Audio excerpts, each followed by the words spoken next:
Welcome to this exploration of one of the most unsettling cases ever documented in the history of the Ozark Mountains.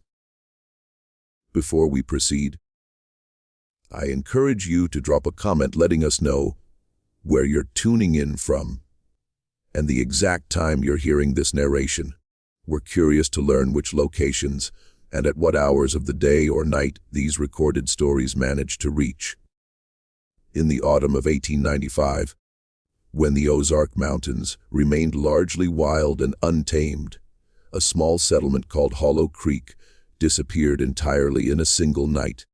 The Eldridge family, 17 souls in total, vanished without a trace, leaving behind only cold fireplaces and meals left half prepared. No bodies were recovered, no graves were ever dug, and no explanation was ever verified. The vanishing of the lost Hollow clan stands as one of the most baffling mysteries in American frontier lore. What you're about to hear is a compilation of historical records, personal narratives, and official inquiries spanning more than 70 years. The documents referenced were housed at the Missouri Historical Society until 1964, when they were transferred to microfilm and later misplaced during a building renovation. The following account has been assembled from newspaper clippings, diary entries, and recorded testimonies from those who dared to look into the quiet that descended upon Hollow Creek. The settlement sat in a narrow valley between Mount Judea and Compton, in what is now Newton County, Arkansas.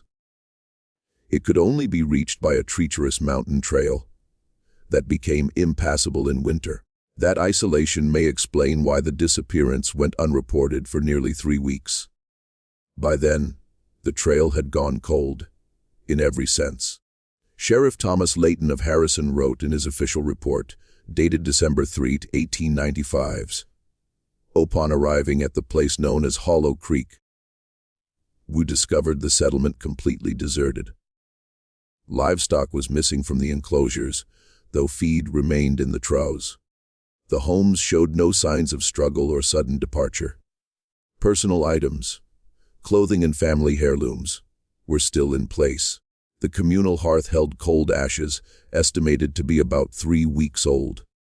No human remains were found, despite an extensive search of the surrounding area.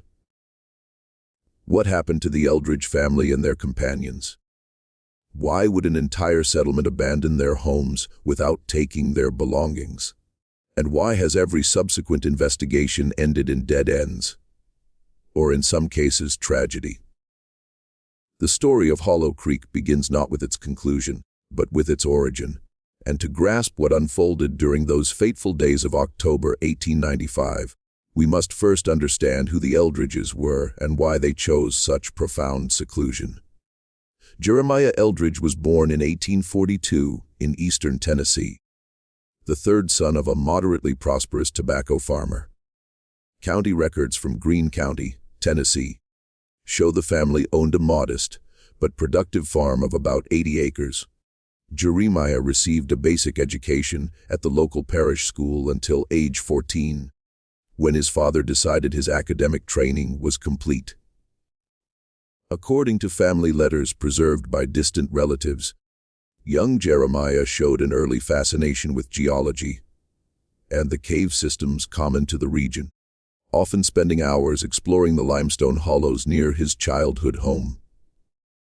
When the Civil War broke out, Jeremiah, like many young men from Tennessee, enlisted in the Confederate Army.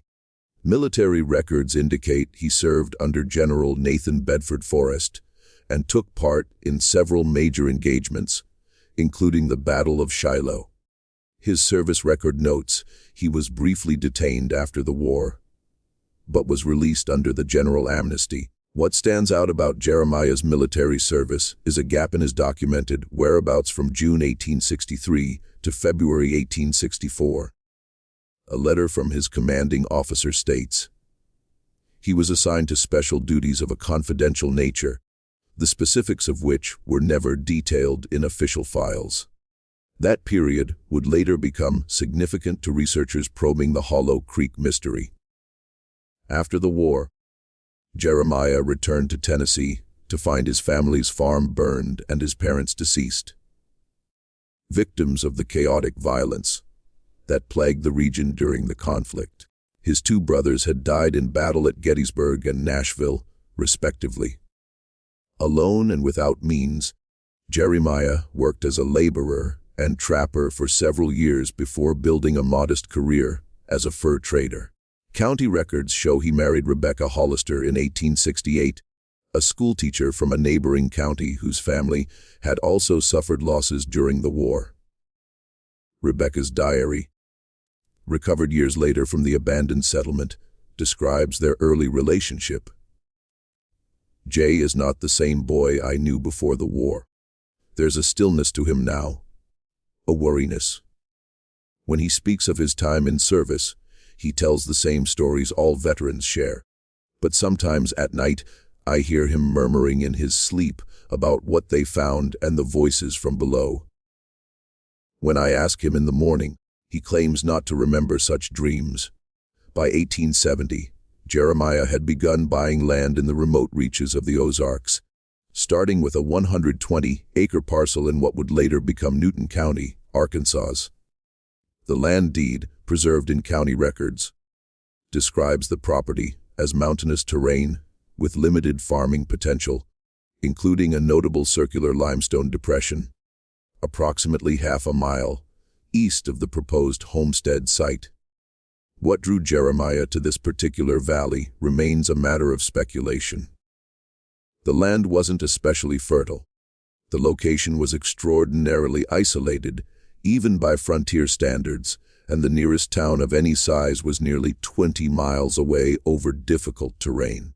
Rebecca's diary entries from that time suggest she was hesitant about moving to such a remote place.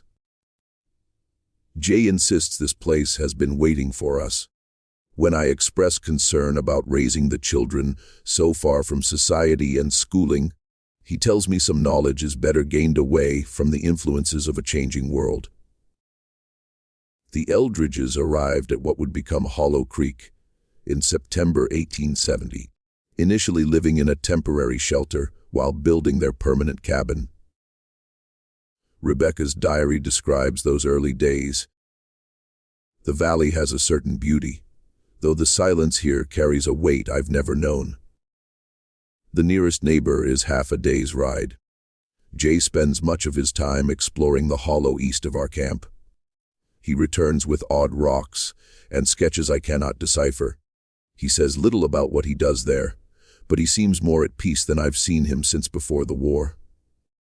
By 1875, the settlement had grown to include 3 cabins. Jeremiah and Rebecca now had 4 children: Isaac's born 1869, Martha's 1871, Samuel's 1873, and Ezekiel's 1875. Rebecca's sister Catherine and her husband William joined them in 1872, building a cabin about 50 yards from the main house. William's brother Thomas arrived in 1874 with his wife Eleanor. A letter from William to his parents in Tennessee, dated June 1873, offers some insight into the early settlement. The valley provides adequately, if not abundantly. Game is plentiful, and we've established modest crops of corn and beans. Jeremiah knows these mountains better than men who've lived here their whole lives, though he'd never set foot in the Ozarks before we came. He has a peculiar way about him, keeping detailed maps and spending days at a time in the hollow. He claims to be studying the unusual rock formations. The children are forbidden from playing there, which suits us fine, as the place has an unsettling atmosphere. By 1895, the settlement had expanded to 5 cabins arranged in a semicircle around a central clearing. The main house belonged to Jeremiah and Rebecca, who by then had 4 adult children, 3 of whom had spouses and children of their own. Isaac had married Sarah Collins, a woman from Harrison he met during one of the settlement's supply trips. They had 2 children, Joseph C.'s age 4 and Ruth C. age 2. Martha had married Richard Thornton, who had joined the settlement with his parents in 1888, after meeting Jeremiah on a supply trip to Springfield. They had one daughter, Elizabeth C. age 7. Samuel remained unmarried, while Ezekiel, the youngest at 20, was described in Rebecca's journal as troubled in mind and spirit. The fifth cabin belonged to the senior Thorntons, Albert and Constance, who joined the settlement in 1888 with their 3 children. Richards, who later married Martha Eldridge, Victoria, and Benjamin. By 1895, Victoria had married Samuel Eldridge, though according to Rebecca's journal, the match was more practical than passionate. Rebecca Eldridge kept a meticulous household journal, discovered intact during the initial investigation. Her entries offer the fullest record of daily life at Hollow Creek. The settlement was largely self-sufficient, growing corn, beans, squash, and potatoes. They raised chickens and hogs, hunted deer and small game, and preserved food for the harsh winters when the mountain path to Harrison became impassable. Rebecca's journal entries suggest the settlement had established a routine that changed little over the years. Sundays were observed as a day of rest and worship, with Jeremiah leading the community in Bible readings and hymns. The nearest church was too far to attend regularly, and no minister ever visited the remote settlement. The isolation was nearly total and apparently intentional. Her final entry, dated October 12, 1895, reads, "Frost came early this year. Samuel returned from the hunt with 2 deer, which should see us through until spring bartering." Ezekiel still troubled by the dreams. Martha says the children heard voices from the hollow again last night. Jeremiah insists it's just wind. I'm not so certain. The look in his eyes betrays his words. He knows more than he says. Jay has called for a family council tomorrow after Sunday reading. Says there's a matter that can no longer be delayed. This entry is especially notable for its mention of voices from the hollow, a detail that would gain significance in later investigations. The hollow in question was a limestone depression, roughly half a mile east of the settlement, known locally as Echo Hollow due to its unusual acoustic properties.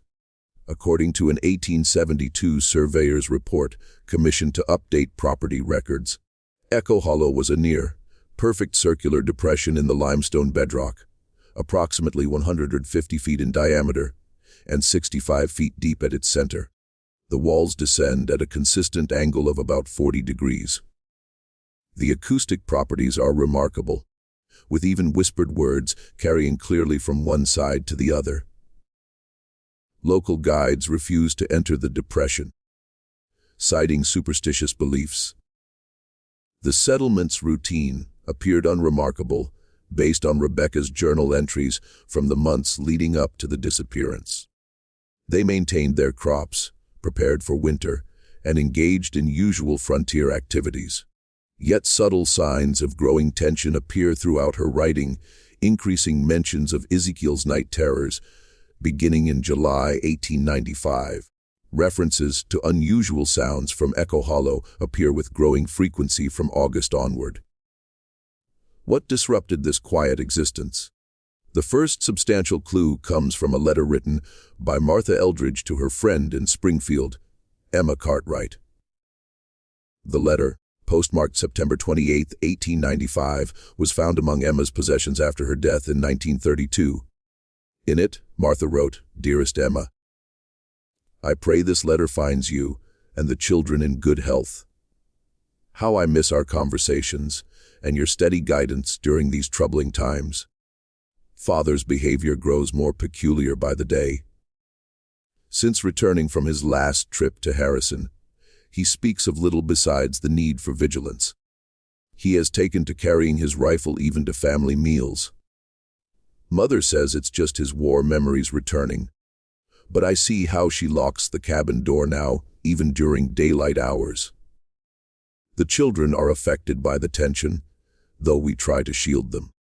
Little Elizabeth woke crying 3 nights past, claiming she heard someone calling her name from the darkness beyond our window. Richard insists it was just an owl or fox, But the look on Father's face when I mentioned it at breakfast told a different story. Ezekiel's condition worsens. He barely sleeps, and when he does, he wakes screaming about those who wait beneath. Father forbade him from going to the hollow, after finding him there at dawn last week, sitting motionless and staring at the center of the depression. Ezekiel claimed he was listening to the instructions. I confess, Emma, that for the first time since we established our home here, I find myself longing for the safety of town walls and the company of neighbors who are not family. Richard suggests we might visit Springfield after the winter, but Father is unlikely to permit it. He speaks increasingly of the corruption of towns and the need for our isolation. I must conclude this letter as Richard is waiting to take it to Harrison on the supply run. I will write again when I can. Your devoted friend, Martha. What happened during Jeremiah Eldridge's trip to Harrison in mid-September 1895? Town records show he visited on September 14 to buy supplies and sell furs. The proprietor of the general store, Harold McCreary, later told investigators that Eldridge seemed unusually agitated and purchased more ammunition than usual. McCreary also recalled Eldridge having a heated exchange with a stranger at the store. A well-dressed man whom locals didn't recognize. According to McCreary's statement, preserved in Sheriff Layton's files, Mr. Eldridge came in around midday, as was his custom twice yearly. He conducted his usual business, trading furs for coffee, salt, ammunition, and other supplies they didn't produce in their settlement. I noticed he requested twice the usual amount of rifle cartridges, which I commented upon. He replied something about better to have and not need. He seemed distracted, checking the door whenever someone entered. Near the end of his transaction, a gentleman entered whom I'd never seen before. Well-dressed, city clothes, not local. This man took particular interest when he heard me address Mr. Eldridge by name. He approached and inquired whether Mr. Eldridge was from the settlement at Hollow Creek. When Eldridge confirmed this, the stranger asked specific questions about the limestone depression on his property. The conversation grew heated, though they kept their voices low. I couldn't hear most of it, but I distinctly heard the stranger say something like, "The survey was quite clear about what was found." And Eldridge responded, "Nothing was found because nothing was there to find." The stranger then said something about, "The department still has an interest," which seemed to greatly disturb Eldridge. He left shortly after, earlier than his usual pattern of staying for a meal at the hotel. The stranger's identity remains unknown. Some speculated he might have been a Pinkerton detective or a federal agent investigating civil war veterans with questionable pasts. Others suggested he could have been a land speculator interested in the valley. A more unusual theory, proposed years later by researcher James Thornton, was that the man represented a geological survey or mining interest. Following his return to Hollow Creek, the settlement's behavior shifted.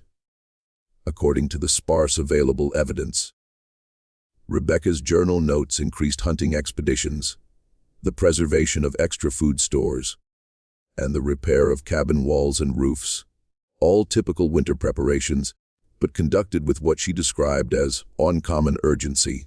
And an entry from October Fund 1895 reads, "Jay called the men together today. They spoke in low voices by the edge of the clearing for nearly 2 hours." When Richard returned, he would tell me nothing of what was discussed, only that Father has concerns about strangers possibly coming to the valley before winter sets in. We are to keep the children close to the cabins at all times. The hollow is now forbidden to all. Then came October 12, 1895, the date of Rebecca's final journal entry mentioning the family council planned for the following day.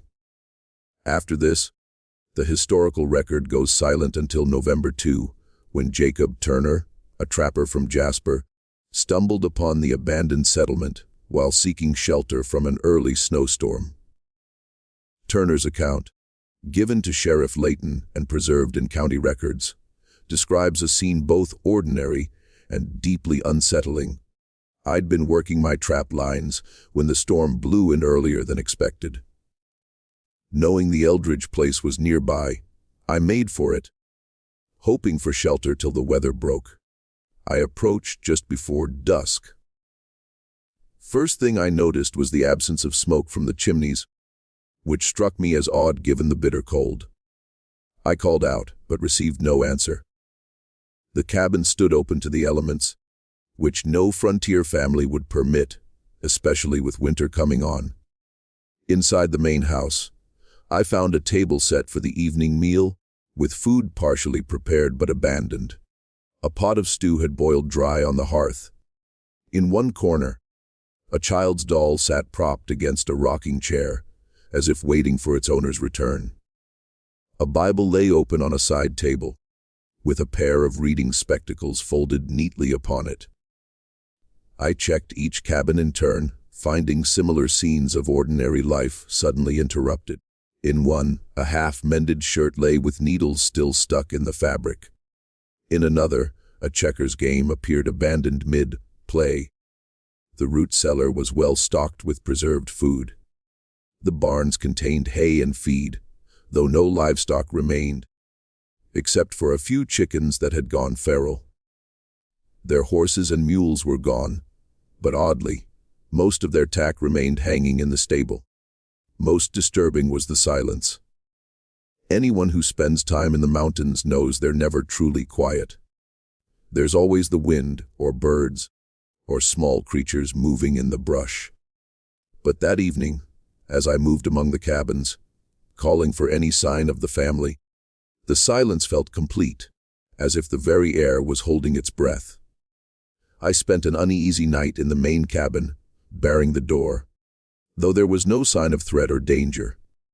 Come morning, I set out for Harrison as soon as the snow allowed travel to report what I'd found. Turner reported no signs of violence. No blood.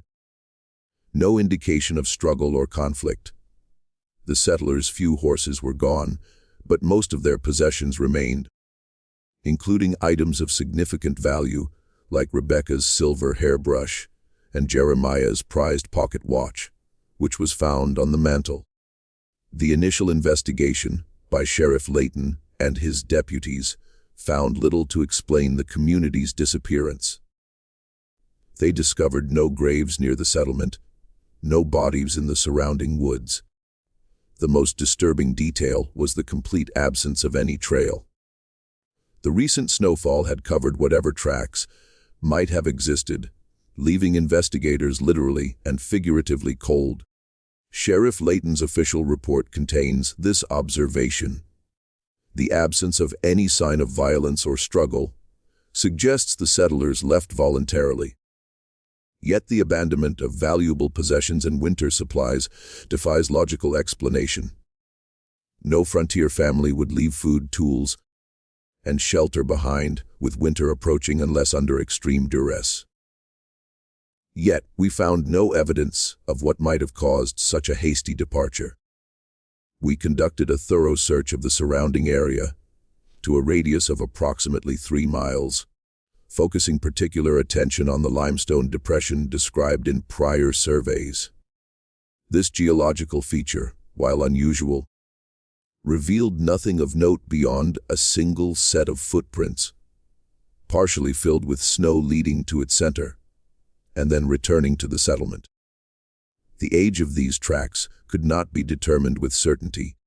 It is the determination of this office that the Eldridge settlement has relocated for reasons unknown, given the absence of any evidence of criminal activity and the challenging conditions of the approaching winter. This investigation is suspended pending new information. Local newspapers reported the mystery with lurid fascination. The Harrison Daily Times ran the headline, "Entire Settlement Vanishes Without a Trace," on November 10, 1895. The article speculated the settlers might have fled from Indian trouble. Despite the fact that relations with indigenous peoples in the area had been peaceful for decades. A follow-up piece on November 17 quoted an elderly Cherokee man living near Jasper. "That hollow has been known to our people for many generations. We call it the place where the earth listens. Our hunters avoided it. Those who camped nearby reported dreams of voices, calling them to dig deeper into the ground. Your white settlers were not the first to disappear from that valley. They will not be the last." This quote is particularly interesting, as it establishes that Echo Hollow had a reputation predating European settlement in the area. Archaeological surveys conducted in the region in the 1950s found evidence of several indigenous settlements dating back centuries, but noted a curious absence of artifacts within several miles of Echo Hollow, despite the area's suitability for habitation.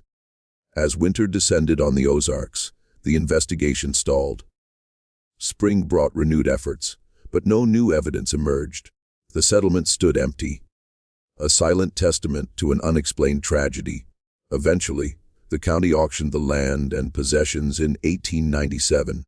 The cabins were dismantled for lumber, and Hollow Creek began its slow fade from public memory. Local legend persisted, however. Hunters and trappers avoided the area, claiming it felt unwelcoming, or that they experienced unusual dreams when camping nearby. A surveyor's assistant reportedly went missing briefly in 1908 while working in the vicinity, only to be found wandering disoriented 2 days later with no memory of where he had been. The story might have ended there, relegated to local legend, had it not been for Walter Eldridge, a distant cousin of Jeremiah's who learned of the disappearance in 1923. A professor of American history at Washington University in St. Louis, Walter became intrigued by this lost branch of his family tree. His academic training and resources allowed him to approach the mystery with a methodical rigor that had been absent from the original investigation. Walter's research began with county records and newspaper accounts. But his most significant discovery came when he located Emma Cartwright, the recipient of Martha Eldridge's final letter. Though elderly by 1923, Emma recalled Martha's correspondence with clarity. She showed Walter several earlier letters that had not been part of the official investigation. In one letter dated July 1895, Martha wrote, "Ezekiel's condition worsens. The night terrors leave him exhausted, and during waking hours, he speaks of little besides what he calls the watchers in the hollow. Father forbids discussion of it at meals, but mother worries." The Thornton boy now reports similar dreams. He woke the household 3 nights past, screaming about the voices from below. Most disturbing is that he and Ezekiel describe identical visions, though they have not discussed them with each other. Walter became particularly interested in Echo Hollow, the limestone depression mentioned in Rebecca's journal. In his own journal, later found among his effects after his disappearance in 1924, Walter wrote, "Local guides refuse to take me to the hollow. They cite dangerous terrain, but their eyes betray deeper fears.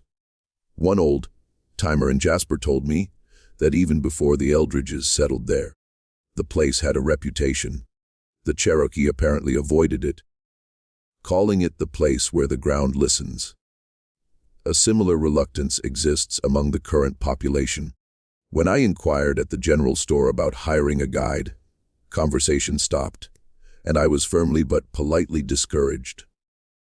Despite the warnings, Walter eventually found Echo Hollow in April 1924. His journal describes it as a perfectly circular depression about 50 yards across and 20 feet deep. The limestone walls create strange acoustic effects. Whispers from one side can be clearly heard on the other. At the center stands a single dead oak tree, its branches twisted into shapes that seem almost deliberate. The silence here is oppressive, as if the air itself is holding its breath, Walter made 3 visits to Echo Hollow, each documented in his journal. During his second visit, he reported finding something embedded in the trunk of the dead oak. A metal object he pried loose, and identified as a button from a Confederate uniform. Given Jeremiah Eldridge's military service, this discovery seemed significant. On his third visit, according to his final journal entry dated May 17, 1924, Walter planned to excavate around the base of the tree where he had noticed disturbed soil. His journal entry reads in full, "Return to the hollow today. The weather is clear, though unusually cold for May. I've brought digging tools to investigate the area around the oak tree. The soil there appears to have been disturbed in the past, though not recently. The vegetation pattern is unnatural. A circular area approximately 6 feet in diameter where nothing grows. The silence remains the hollow's most unnerving feature. Even on this spring day, with birds calling from the forest all around. Once I descend into the depression, all external sound seems muted, as if heard through thick glass. Yet sounds generated within the hollow are unusually clear and seem to linger. I've set up camp at the hollow's rim rather than returning to Jasper. I want to observe the acoustic properties at night to determine whether there might be a scientific explanation for the voices mentioned in Martha's letters. Midday now.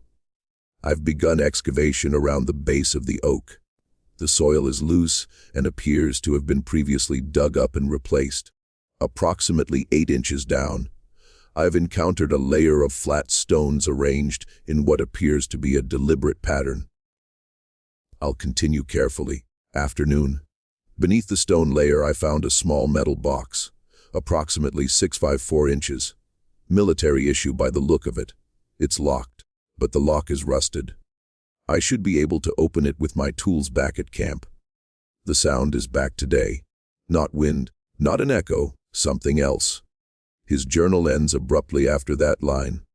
3 days later, Walter's rented room in Jasper was found vacant, with his belongings still in place. His journal was discovered on the nightstand, open to that final entry. His excavation tools remained at the hollow, along with his camping equipment, but no sign of Walter himself or the metal box he described. Local authorities conducted a brief search, but found no trace of Walter. Given the parallels to the original disappearance, some speculated that whatever fate befell the Eldridges had claimed their distant relative as well. The case was eventually closed, with Walter presumed to have met with an accident in the rugged terrain. The contents of Walter's research notes, preserved in university archives, reveal his developing theory about the Hollow Creek disappearance. He had become convinced that Jeremiah Eldridge selected that specific valley for settlement because of prior knowledge about Echo Hollow. Knowledge possibly related to his special duties during the Civil War. Walter had discovered a tantalizing reference in military archives to a special detachment led by a Colonel Hargrove in 1863, which included a Corporal J. Eldridge among its members. The detachment was dispatched to investigate reports of unusual geological formations in Tennessee that might yield strategic minerals for the Confederate war effort. The reports from this expedition were either lost or deliberately destroyed during the war's final days. Walter's notes speculate, is it possible that whatever Eldridge encountered during that expedition led him to seek out similar formations after the war? The timing of his land purchase in the Ozarks corresponds to a geological survey of the region, published in 1869, which makes brief mention of unusual circular depressions in the limestone bedrock of northern Arkansas. The mystery lay dormant again until 1952, when Dr. Margaret Winters, a folklorist from the University of Arkansas, began collecting oral histories of the Ozarks. Several of her interviews included mentions of the Hollow Creek disappearance. which had by then evolved into regional legend. One account came from Thomas McCreary, the elderly son of the general store proprietor who had interacted with Jeremiah Eldridge before the disappearance.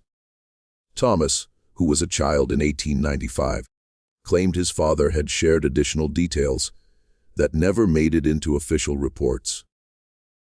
According to Thomas's recorded testimony, Pa didn't tell the sheriff everything. Said some things were better left unsaid in official statements. But he told me years later, when I was grown, about what really happened with Eldridge and that stranger. The man wasn't just passing through. He'd been asking about Eldridge for days before they met at the store. Asked specific questions about the hollow on Eldridge's property. Wanted to know if anyone had reported unusual sounds or experiences near it. According to Pa, after Eldridge left, the man lingered at the store. He showed Pa papers identifying himself as a representative of the Department of the Interior Geological Survey Division. Said they had an interest in certain limestone formations in the Ozarks, particularly those with unusual acoustic properties. The man asked if Eldridge ever mentioned finding anything in the hollow. Artifacts, unusual rocks, openings in the limestone. Pa said no, but he got the impression the man didn't believe him. Before leaving, the stranger said to Pa, "That man and his kin are sitting on something they don't understand. It won't end well." About a week after Eldridge's disappearance was reported, that same stranger returned to Harrison. He joined the sheriff's follow-up search party. Pa found that mighty suspicious. But when he mentioned it to Sheriff Layton, he was told to keep such thoughts to himself. The stranger was never mentioned in any official reports of the investigation. Dr. Winters also interviewed Esther Turner, the daughter of Jacob Turner, who discovered the abandoned settlement. Esther revealed that her father had not been entirely forthcoming with authorities, but told us he found something in the hollow that he didn't report, she said in her recorded testimony. A circle of stones that hadn't been there when he trapped that area before. And inside the circle, the ground had been disturbed, as if something had been buried and then dug up.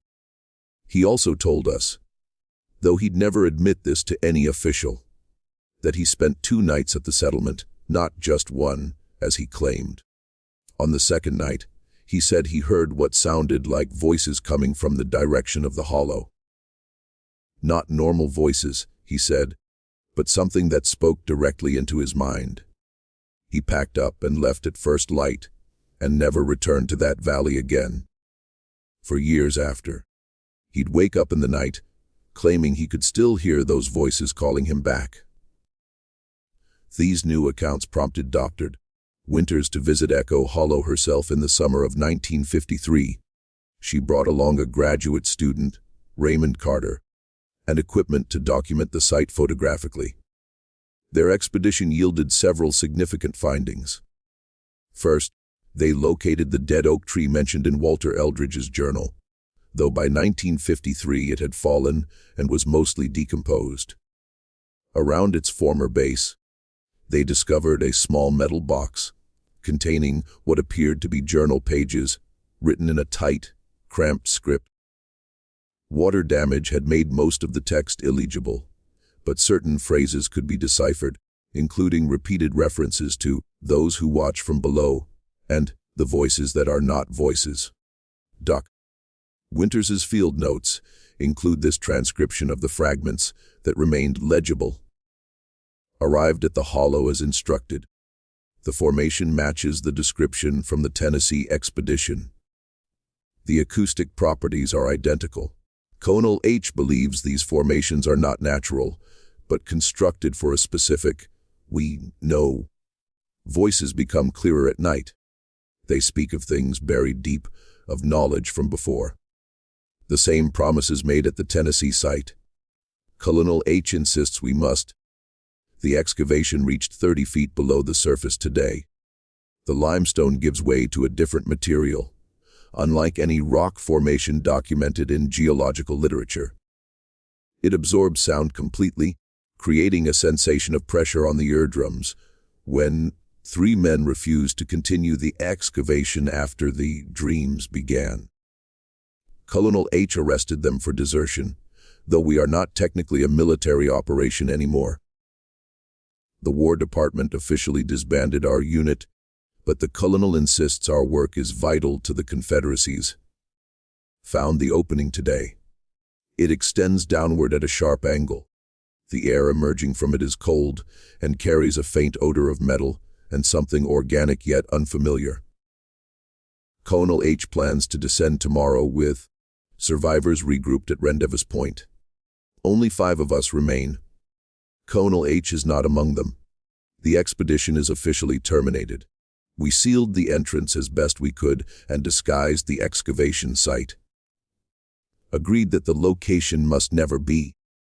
Dreams persist despite distance from the site. The voices know my name now. They speak of future sites where their kind can be found. One is in the Ozark Range. I will investigate when the war ends to ensure it remains sealed. Some things must stay buried. The handwriting matched samples of Jeremiah Eldridge's script from county records, suggesting these were fragments of a journal he kept during or after his Civil War service. If authentic, they indicate that Jeremiah had prior experience with geological formations similar to Echo Hollow, possibly during his unexplained absence from regular military duty in 1863-64. More significantly, Dr. Winters and Carter found evidence of excavation along the hollow's eastern rim.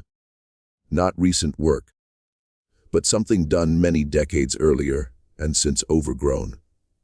Their photographs show what appears to be the remnants of a shaft dug into the limestone, roughly 6 feet in diameter and of indeterminate depth. In her field notes, Dr. Winters wrote, "The hollow itself presents several geological anomalies that warrant further investigation.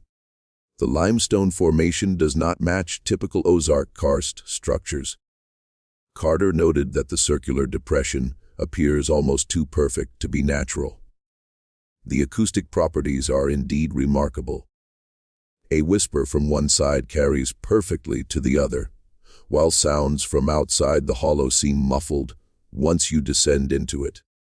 Most disturbing is the sensation both Carter and I experienced independently while within the depression. A subtle but persistent sense of being watched. Despite the obvious absence of anyone else in the vicinity, this subjective experience aligns with descriptions in both Walter Eldridge's journal and the fragments we discovered.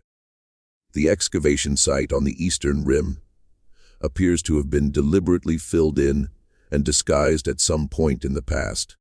The vegetation pattern suggests this occurred decades ago, possibly around the time of the Eldridge disappearance.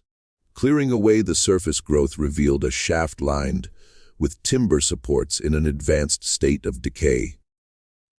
We were unable to determine its depth, as debris has filled in much of the opening, but the remaining visible portion extends at least 12 feet vertically before angling sharply to the east toward the center of the hollow. Doctrine.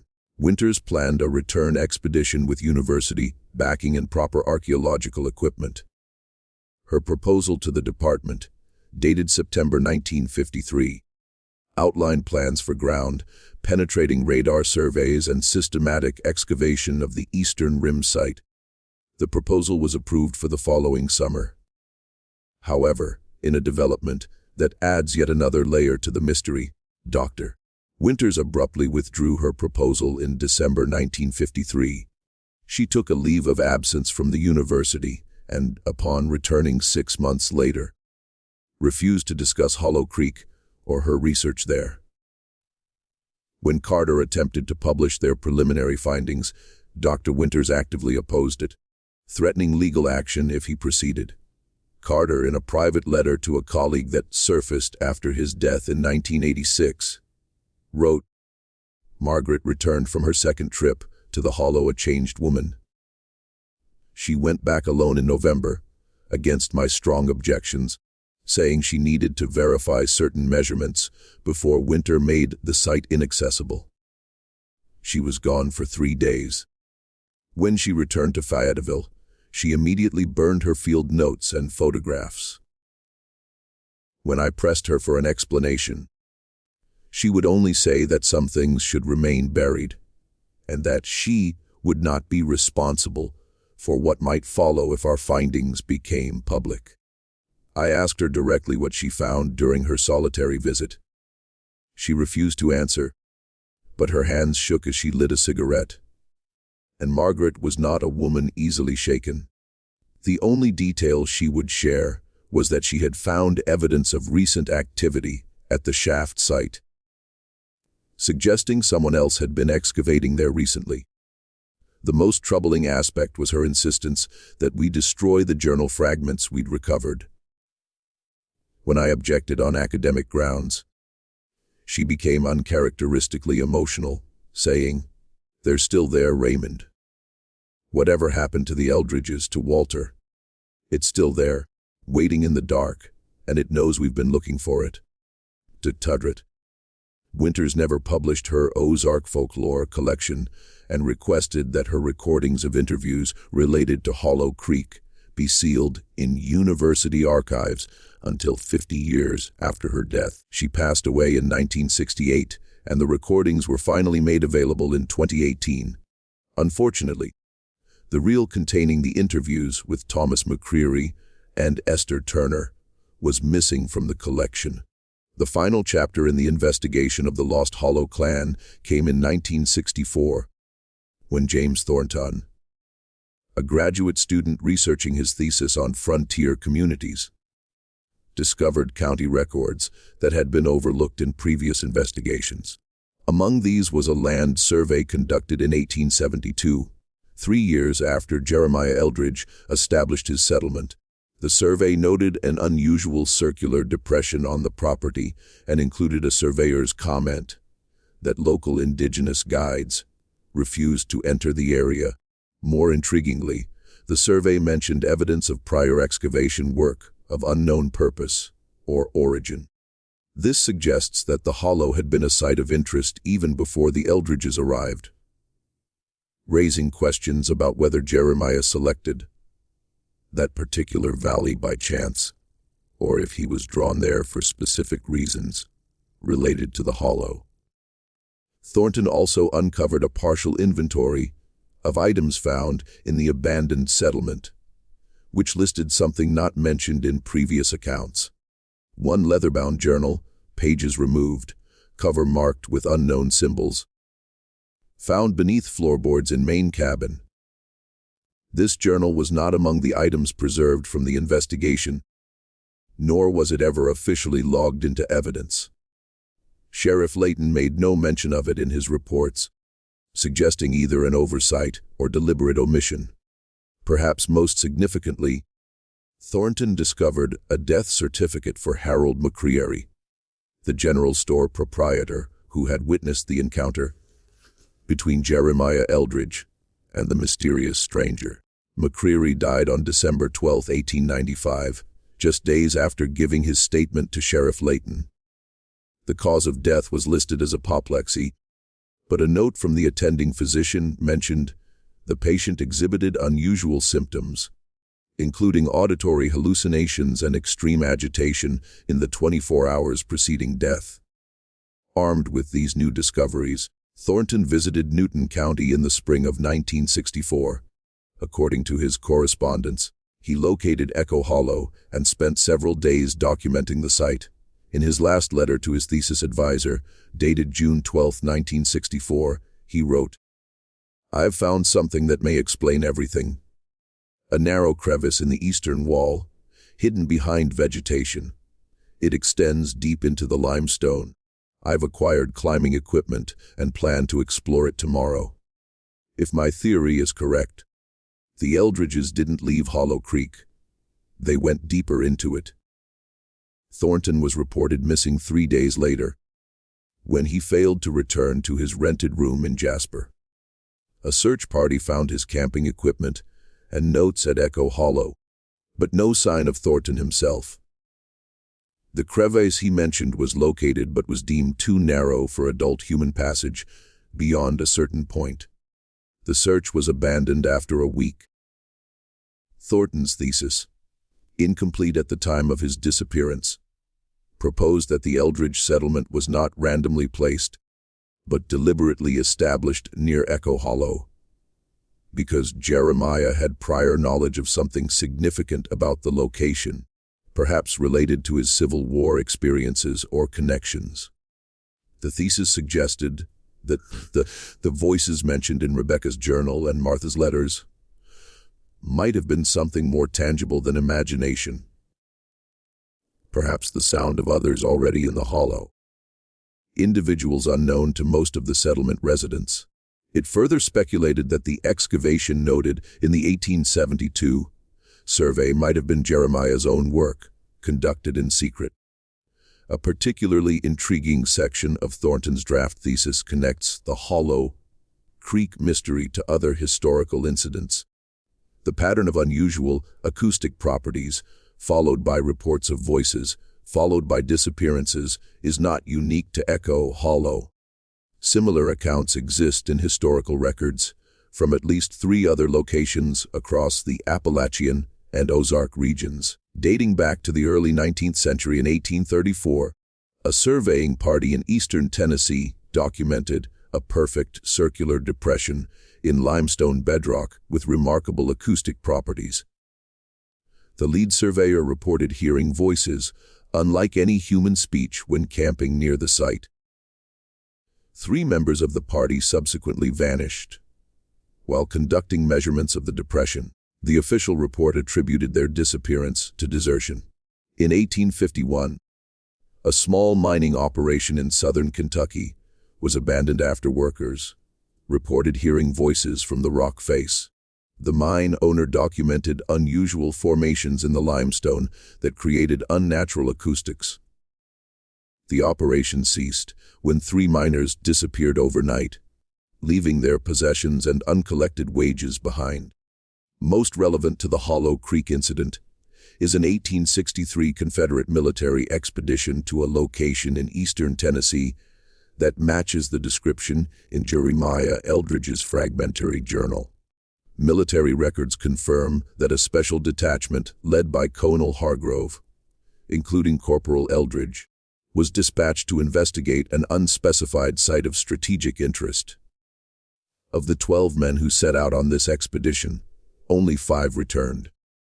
Official records state they encountered Union forces, but personal correspondence from survivors mentions something in the hollow, and voices that drove men to madness. What became of James Thornton?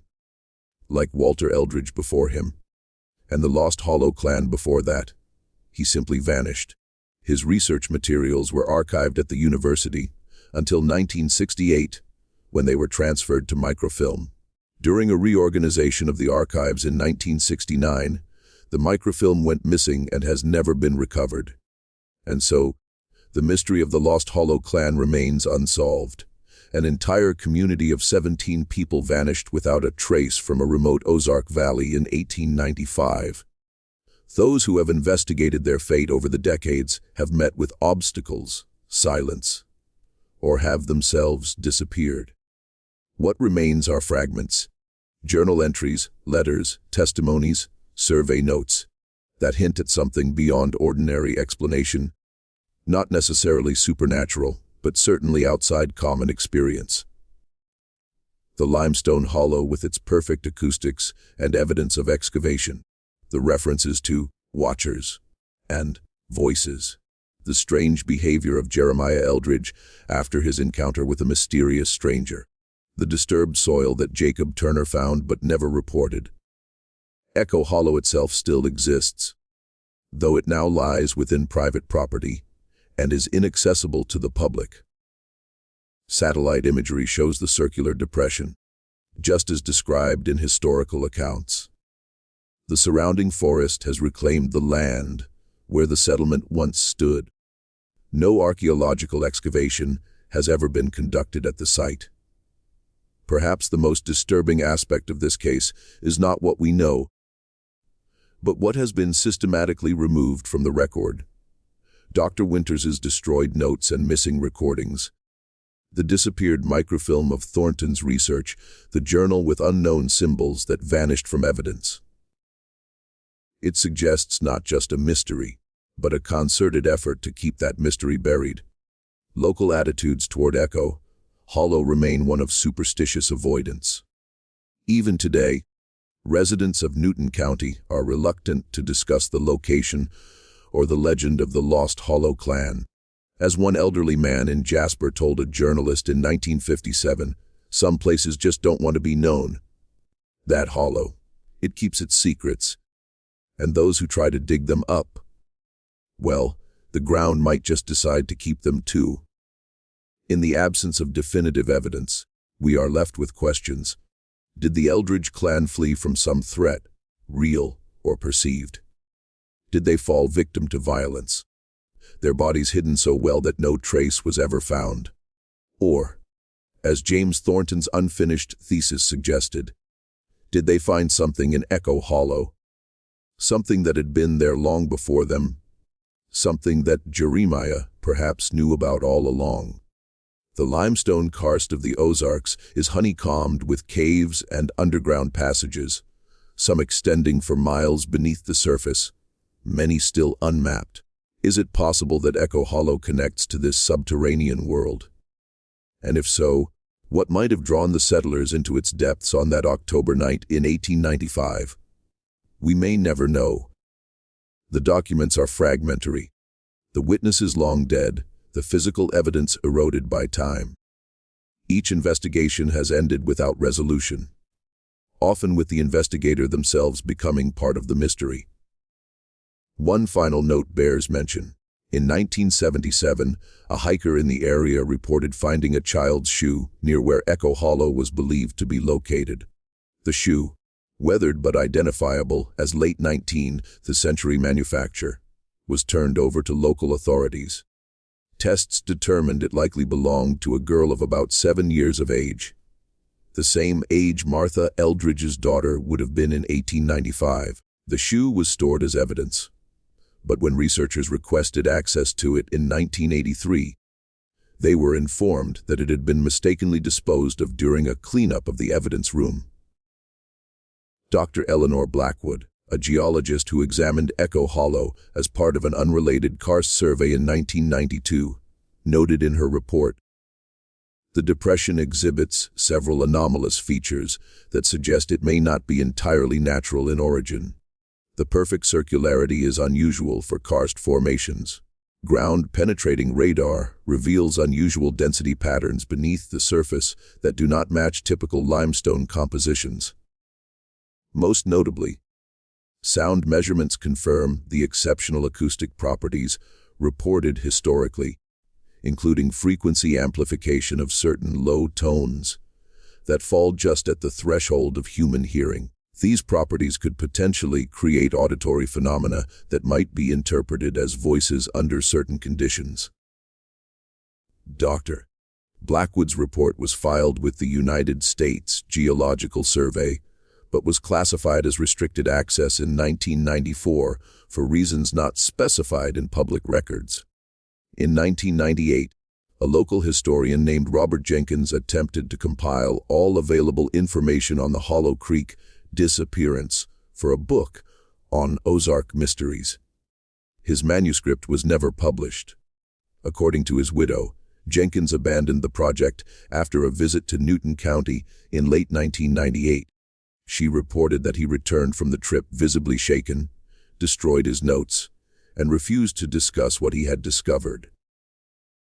When pressed, he would only say, "Some things should stay buried."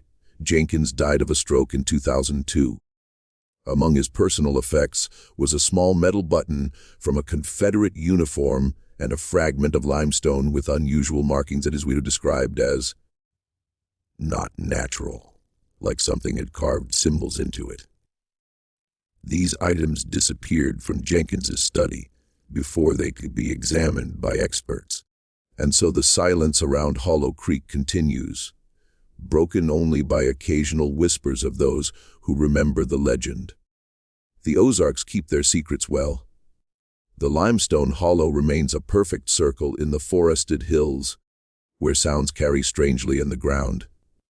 Some say, still listens. For those who find themselves near Newton County, near the forgotten path that once led to Hollow Creek, locals offer simple advice. Listen to the silence. And if the silence speaks back, do not answer. Do not investigate. Above all, do not dig, because some mysteries are not meant to be solved, and some who vanish do not wish to be found.